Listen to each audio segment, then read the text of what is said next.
All right, well, welcome and thank you for joining us. And I've had a great sabbatical, so to speak, last week with no electronics and no posting, no Facebook, no social media, anything like that. And but sorry to scare a bunch of you.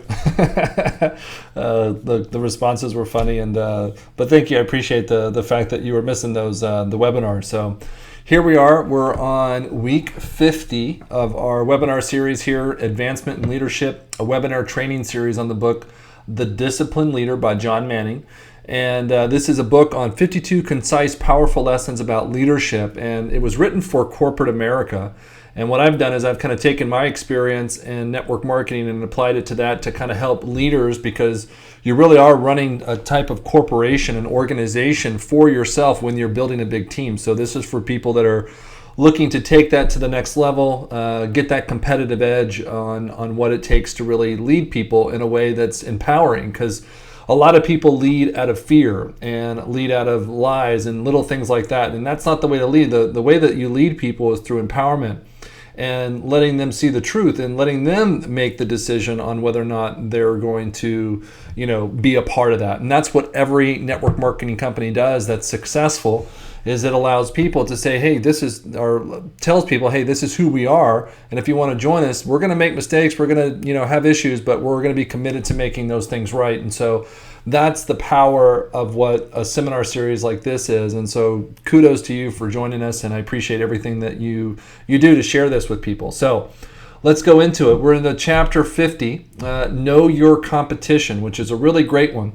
And as we do every week, and when we get started in this, is we go back and we integrate this information into our brains. And the best way to do that is to recall the information and kind of regurgitate it, so to speak, to kind of understand it at a different level, see what sticks. And so you'll always be amazed at that when you start to learn. The other thing, I was reading an article just recently about how adults can learn things, because we learn great things as kids. In fact, kids can pick up multiple languages when they're children, but then when you get to an adult, you're so set in your ways that you have challenges. And so I was reading that a lot of the best way for adults to learn is to teach what they're learning. And so I was thinking, my gosh, this is perfect, because this is what I love to do. I love to read a chapter like what we're doing, and I love to teach it. And it's there just as a gift, but it's also there for me to learn for myself and to teach myself new things. And I've always just been drawn to doing it that way. And I think also too, it's just that experience with Tony Robbins, where I would have to go into a room with people that I've never met before and teach them things about their business and how successful they already were. I was still teaching them things, and it allowed me to have that skill set where I could read something and then teach on it, and it really just it seems to flow naturally. So I'm blessed in that manner. So let's get into this integration, and let's go into chapter 47, which was 4 weeks ago really, but we're going 3 weeks back. And it was avoid the flavor of the month syndrome. And so this is that whole aspect of, don't chase every lure or every exciting product and company and compensation plan and this and that you see out there, because you'll never achieve success. People need consistency. They need to know that you're there, that you're strong, and that you're going to stay focused. I had so many people join me in network marketing because even though another person had shared it with them, they said, well, you seem like you're somebody who's going to be committed and stick with something for a while. And I don't like the other person so much because they're always changing to something different. We get into that mindset where we think, oh, I need to have the latest and greatest thing. I've got to have the best thing because we've been so conditioned to do it, with all the new upgrades in the iPhones and the iOSs and this and that. But the truth of it is that people love and will always turn towards consistency and just knowing that they can trust something. And so avoid that flavor of the month where you're trying to do things differently every single month, because it's not going to work for you. You've got to stick to your game plan. And that's why focusing on that kind of stuff is so powerful, because it really does pull you through while everybody else is out there running around trying to look for the next best thing. You can just be consistent and successful and create that success for yourself and your team members. Then chapter 48 was listen to your customers. And this was a powerful chapter for me, because it really helped me understand something about leadership in the aspect of, before you make big decisions that you think are right, be careful, because they may not be right for your customers. And one of the stories in this chapter is that a lady was about to change everything about her company, and she decided to pull her customers, and her customers were like, don't change anything. Like, we love it the way it is, and if you changed it, we probably wouldn't buy from you. And she would have ruined her client base because of it. I've seen it with companies that change product ingredients or change compensation plans or just change a lot of things, and it ends up affecting the people, and they didn't have to make those changes. They felt like they did, but again, one of the favorite sayings I have out there is that my opinion isn't a substitute for market research. So if you really want to understand your customers and what you need to do in order to satisfy them or what they're so happy about by staying with you, then ask them and listen to them and really get their feedback, which kind of led us into chapter 49, which totally took it off here, but keep your customers in the crosshairs of making decisions. I messed up here because I did a whole replacement at the end of this, and it took away the chapter 49. But that chapter 49 was about that, where it's like, what? One of the great stories, and I'll just leave it at that in this chapter of chapter 49, was, one company took it so far as to say, what? We're going to have an empty chair for customers in our boardroom at all times so that we remember why we're here. And that's powerful for me, because I think a lot of companies get lost in everything that they're doing, and they forget that the reason that they're successful is because of the people that have built and been with that company for so long, the customer base, that it creates this idea that, I think I know what I'm doing, when you really don't. You've got to always keep in mind what got you to where you are. If and I remember, this is a great story because like Windows did this. I remember when Windows XP was out, and then they came out with this Windows 8, and people hated it because of the new layout. It was such a huge change and difference that they had to go back and allow people to be able to set it up. So even though it was Windows 8, they had to allow it to be very similar to the XP. And still to this day, you can still have the same schematics and the way it's lined up on your computer the same way it was back then, because people got so used to it. Same thing with Coca-Cola. They came out with new Coke, and they changed everything in the formula, and people were like, screw that, you're insane, and we're going to go drink something else. And so they had to come back with classic Coke. And so, really understand when you're making decisions, you've got to keep into mind of what your customer base is. And so be careful. Be really careful, and don't make too many drastic changes out there if you're going to expect to keep the customer base that you have. So here we go into chapter 50. Know your competition. This is a quote by Rain, who I had to look up, but I like the quote. But I looked at the guy, and it's a South Korean musician. But he says, the biggest competition is myself. I am not looking to follow others or pull them down. I am planning to test my own boundaries. And this quote reminded me of Michael Jordan, who said, I don't practice against anybody but myself, because I'm the only one that's going to push myself the most. And this is a really powerful, because even though this chapter is about knowing your competition on the outside, I think you really have to know the competition on the inside. Who is your competition? You are. Because and your ego is so powerful in knowing what it can say or do or make up to make you relax or give up. And so you've got to understand that you've got to go within. You've got to look within, and you really have to understand who and what you are, so that you know that when those buttons get pushed, you know exactly what to do to turn things around. So go out there and test some of your own boundaries. The other one was by Albert Hubbard. And he says, do your work with the whole heart and you will succeed. There's so little competition. And what a powerful message that is, because when people can feel you, and they can feel your heart and feel your passion and feel your just excitement about what you're doing, they want to buy it, because everybody wants that. I was taking a walk with my wife Christina, and she was just in this really wonderful place, whistling, humming, and I was just kind of taken aback, because we get so used to the normal of everyday life that we forget about when people are feeling happy and giddy and wonderful, and what it brings into our day. And so if you can bring that into your day, and you have that ability to do that with your customers and with your affiliates and all the people that you work with, it's going to spread out, and people want to be a part of that. There's just something to that playfulness, to that excitement, to that passion, to that everything that people are looking for. I mean, the one reason People can get up there and just speak nothing, but be excited and passionate and happy and speaking like just with an open heart, and people will gravitate towards them. And that's the way it works. You can be educated, smart, intelligent, great at business, but if you're shut down and you don't know how to communicate and convey a message to people, then people aren't going to be drawn to you. I was, speaking with a friend of mine, and we were talking about it doesn't matter what I decide to do in my life. No, I could be a massage therapist and I'm going to be really, really successful, and it's because of who I am. And that's where you have to get it. It's not about the company or about the product, about the compensation plan. It's about you. If you have to understand that no other company out there is going to make you more successful. Okay? It's not going to be the product that's going to make you more successful. It's not going to be the company. It's not going to be the compensation plan.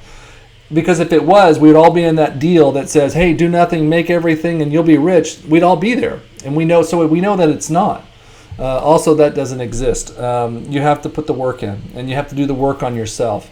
And so that's the part of this that I want you to really understand, is that if you can just be happy and passionate and excited about what you're doing, there's very little competition out there against you, because so many people are so focused on the wrong thing. So be that person that focuses on that right thing about wanting to do well for other people and inspiring and encouraging people and helping them break through some of these barriers to get them to the place where they can actually just start to enjoy life. Now, he starts out in the book, becoming an expert on your competitors is an essential asset to your leadership. And I would agree with this. One of the things that I did about when I was an affiliate and very successful is that I knew everything about the competition. I knew everything about a lot of things, but I was driven by knowing so much about my industry, because obviously that's your competition. The people outside of your industry are actually your competition, because the people that don't like network marketing are against you. Like, they're fighting against you to keep people in other things. So you've got to become an expert on that part of it as well, where you understand that, network marketing is the best thing out there, and there's nothing else out there that's better. And I was so bulletproof when it came to that nobody could ever look at me and say, oh, network marketing is it's so cliche, or it's so terrible, it's a pyramid scheme, it's this, it's that. I would just shrug it off, laugh it off, and I was so congruent about that and about that industry that I would obviously sway people, because they would go, okay, something's here that I'm not seeing, because this guy is so congruent and so passionate about it. There's got to be something for me to look at. And I would also know products as well, so that when somebody came to me and says, well, how does your product compare to this? I'd be like, well, it compares this way. And it's not about taking down a company's product, because I don't believe you should, because you never know who you're going to offend. It would drive me crazy when I would see people say, oh, well, that company's product sucks. And it's like, well, I'm in that company, so basically you're saying I suck. And it's like, no, you've got to just speak what's great about your company. But knowing your competition and knowing what that competition's about, you can speak in a way that they will hear, because that's how they sell on their product. Does that make sense? Where, you can know a lot about a company. Like, if I was going to talk to a company, let's talk about Monavie, because it's no longer here. Like, if I was going to talk to somebody that was in Monavie, I know everything about that company, that product, that compensation plan, so that when I was speaking about a company that I was a part of, I could totally speak in their terms and their language about this and that, and understand, so that they could hear what I was saying and how my product was better without me even saying that it was better.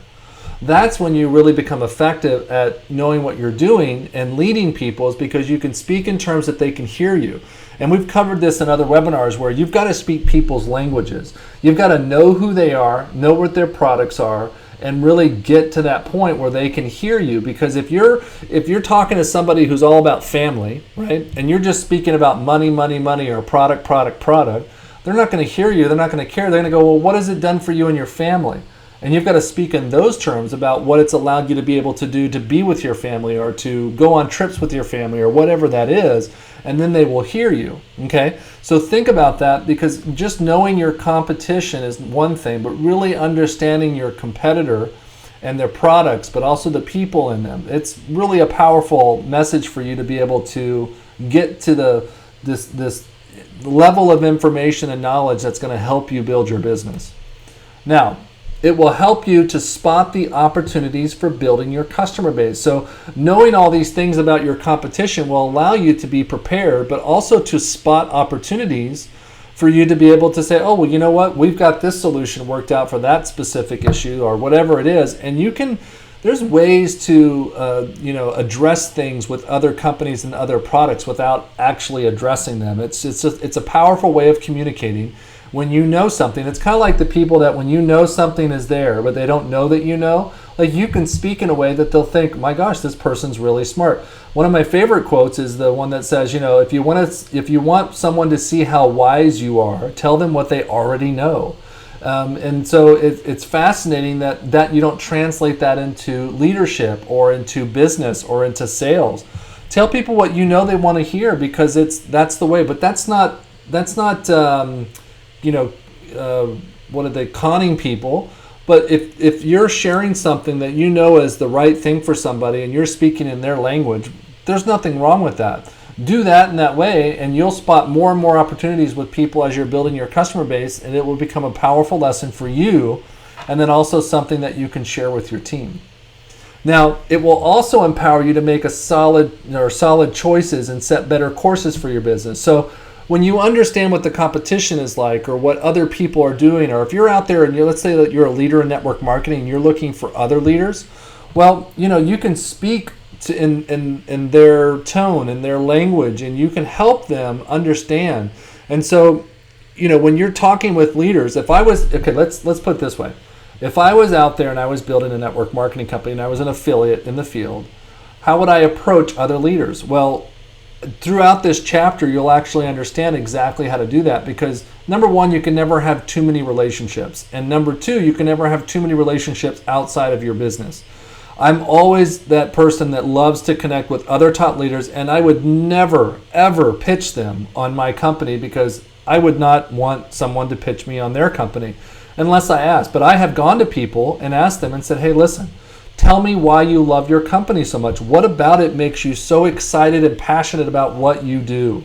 And listen, because you're going to learn something, and you'll probably also pick up some things for yourself about that company and all these other things. There's businesses out there and competitions out there. You might as well know it and become an expert at it rather than not know it and get completely overtaken by it one day when somebody approaches you about it. So do that, and it'll help you make better choices, and it'll also keep you set on this course that we talk about, where you stay focused on what you're doing. If you go out there and you start researching the competition and you start to go, oh my gosh, well maybe I should be in this company and use this product. Know that there's something there. That's where the lesson is. That's where the golden nugget is. You've got to find out what caused you to actually want and consider to be a part of that company, because that's the thing that you need to look at and say, okay, should I be bringing this into my company? Should I be bringing this pitch or this idea or this way that they market things? Is it going to be something that's going to help me because it just got me? And really find that out. That's going to be a really great lesson for you, okay?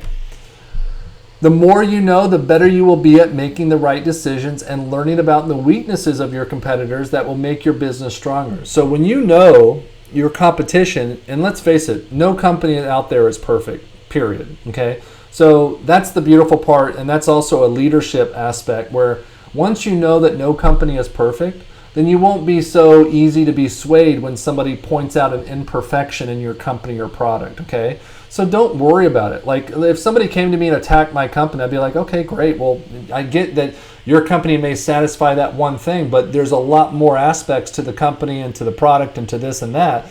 And so just realize that. And by you realizing that, you won't be, easily swayed to leave your company or your product. But knowing your other companies and products' weaknesses, and then you can have that conversation. But it also allows you to really go, you know what?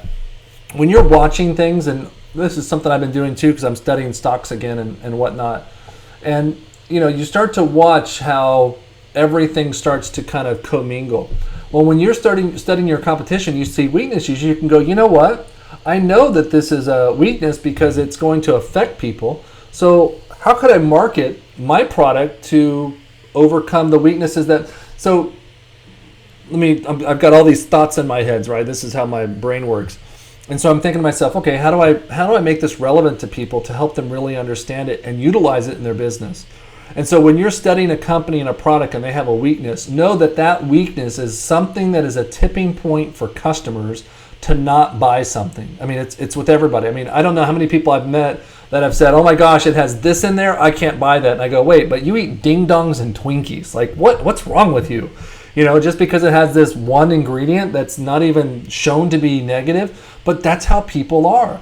So when you're studying people's companies and products and you're seeing weaknesses, you can go, okay, this is a weakness, and I know that there are people out there that are not going to buy because of this weakness. You know what? Mine's a strength. Mine does have this, or mine doesn't have this, whatever it is, to make yours a stronger position. And start focusing on that, because you'll get those people that will look at that one product and go, no, it's not for me. And they'll look at yours and they'll go, but this one is. I like this one over here much better, right? So look at that, because that's going to help you. You know, knowledge is I love this quote from Tony. He talks about, like, knowledge is not power. Knowledge is potential power. Because you can know a lot of things, but if you don't utilize the information, it's worthless. Like, there's nothing to do with it. You've got to actually use it. You've got to take action. So it will help you with new ways to build loyalty, grow your customer base, or grow your customer base. Okay, grow your customer base and better anticipate customer needs. Exactly what I was talking about. Where when you know weaknesses about things, it can help you fill the holes with everything else and allow you another area and another dynamic perspective of marketing your business or your product. So understand that. And when you start to understand the other things, you can start to build that loyalty in your existing customer base with the ideas and the satisfaction of what they have in place, you know, because let's face it, I mean, how many companies jump from, you know, Apple phones to the Droids, and it's like this whole competition, and it's like, look, they both do the same thing, right? And I remember I used to be a BlackBerry guy. And I remember when I went to iPhone, I was just like, oh my gosh, this is so much easier. And I remember I used to hate Macs. I used to go, oh, Macs are for kids, you know, for people who listen to music and look at videos online. But now it's like I can run an entire multi-million-dollar business on a computer and never even have to go into the office, because it's all there and the information is there. They do the same thing. So, you know, but it's all about understanding and understanding, because at one point I didn't understand the weaknesses of Macs, and I didn't understand the weaknesses of Windows. And so, but now that I do, I know exactly what I need to use a Mac for and exactly what I need to use a window for, which is why I have both in my office. So that's the kind of stuff that will make you a stronger leader, a stronger business person, because the more information and knowledge that you have, the better you'll be able to act and lead with all people, because everybody's going to have different things. Some people are going to be into Macs, some people are going to be into Windows, some people are going to be into Droids, some people are going to be into, you know, Apple's iPhones. And so you've got to know. And so you might as well know as much as you can, as long as it doesn't take away from your business. I'm not telling you to go out and research for the next 10 years. I'm just saying go out there and educate yourself. Instead of spending that time watching some mundane newscast about, you know, all the negativity about Donald Trump or something like that, put it into reading an article about businesses or what your industry is and what's going on, and really learn something so that you can be educated and build your own leadership knowledge base to actually go out there and help you build your business. All right. Here are three ways to keep count of the competition. I've left out some words. I must have been in a hurry.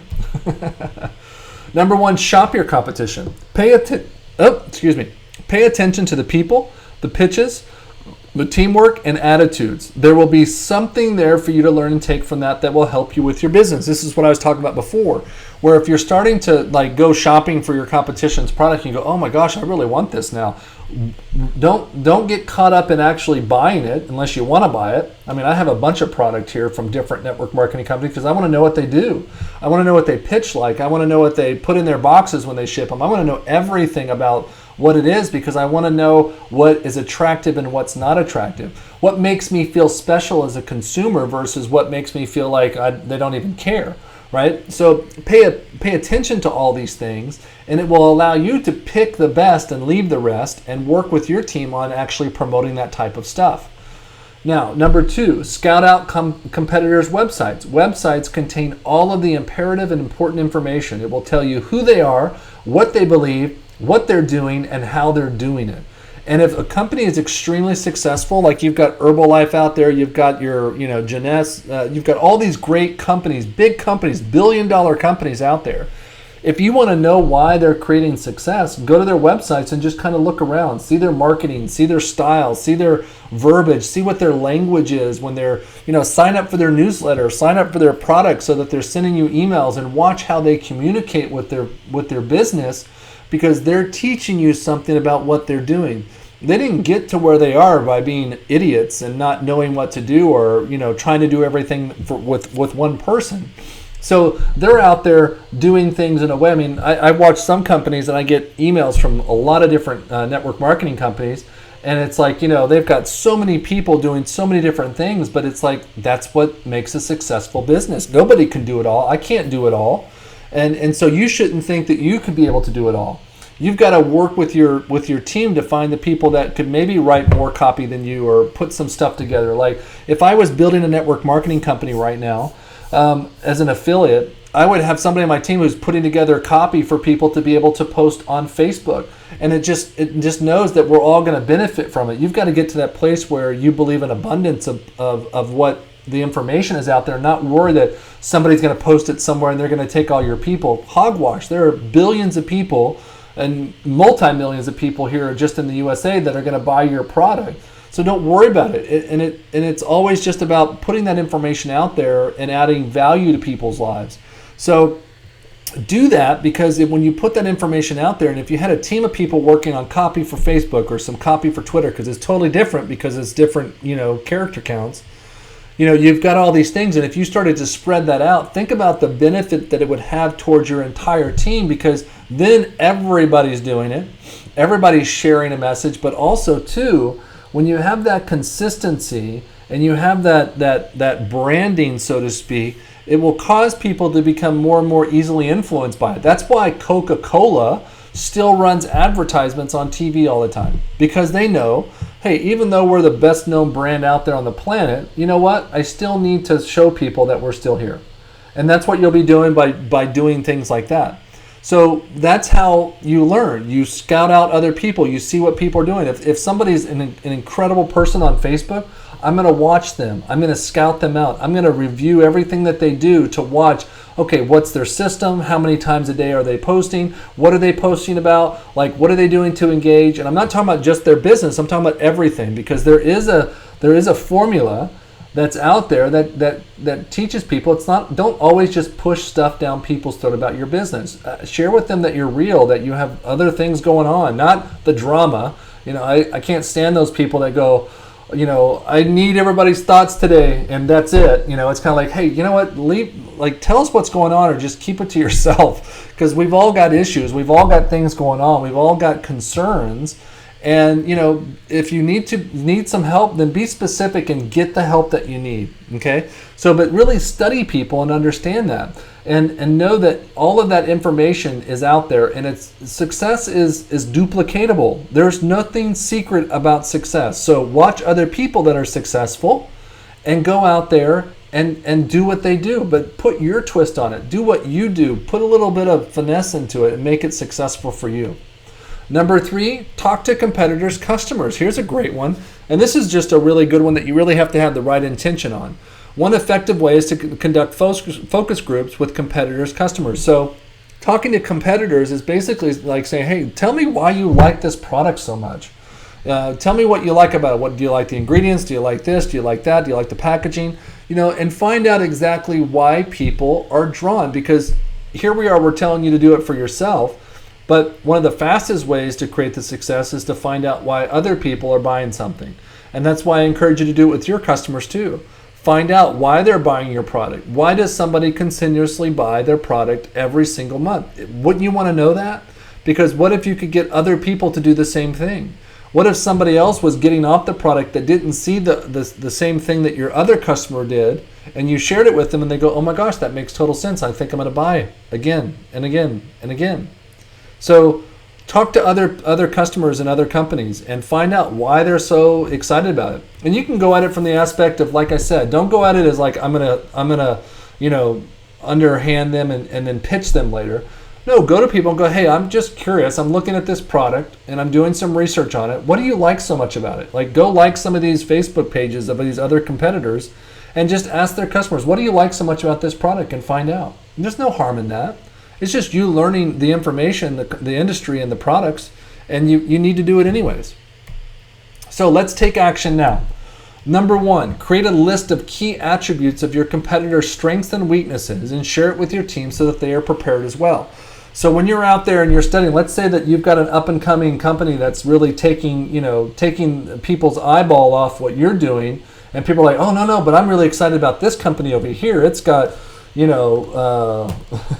don't know, I'm not going to make up some stupid product, but it's got, it's got all this stuff here, and so it's starting to draw people. Well, let me start making up some strengths and weaknesses about that company so I can share it with my team so that nobody else gets distracted. There's 2 ways to handle things. You can ignore them or you can address them. And leadership is all about addressing them. You ignore something, it's going to fester, it's going to pull away, and it's going to eventually create a cancer. So you've got to deal with things. You've got to look at them head on and say, okay, great. Maybe it's an opportunity for you to create success within yourself or within your product or company, or just the way that you're doing things, and it's going to cause you to up your game. Okay? So look at that.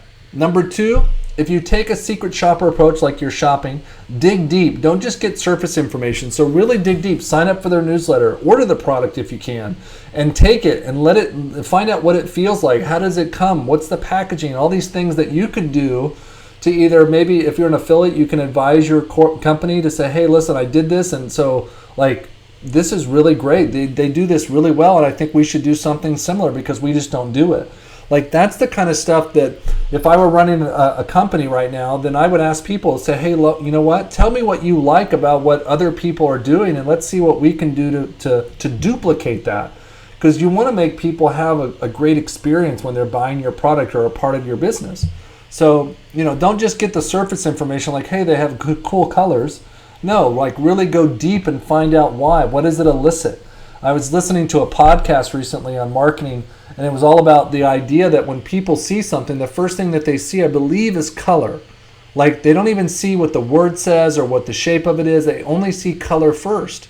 And it was this lady who had just redesigned the Burger King logo, and about how for 10 years, all these logos got rejected when they tried to change them. And she was the first person to actually be successful in changing the Burger King logo. And it was this whole idea because they wanted to add this blue, and it was scary because, adding stuff and adding colors is a scary thing, but it went over, and now it's infamous for Burger King. In fact, you'll probably look at it and go, no, it's always been like this because that's how good it is. But it actually used to be something different. Now, number 3, survey your competitors' clients to look for weaknesses and opportunities. Again, this is what we just talked about. So this is an action step. This isn't just an idea anymore. You need to do this. You need to find out why they are into the other products and services.